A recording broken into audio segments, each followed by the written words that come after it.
Hello, good afternoon. Welcome to our channel. Another opportunity for us to learn. Today we are going to learn Newton. I want to ask you, do we chop success or we chalk success? Now, most of the times you hear Ghanaians saying or others saying he or she has chopped success, which means he has gained something or achieved something. But the actual word is not chopped. The word is chalked. Chalked. CHALK. The it pass is going to be CHALKED. Chalked success. So he or she has chalked success.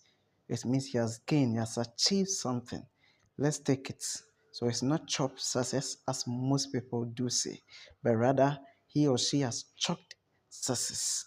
Now, from now you're going to say the correct one, or you're going to use the correct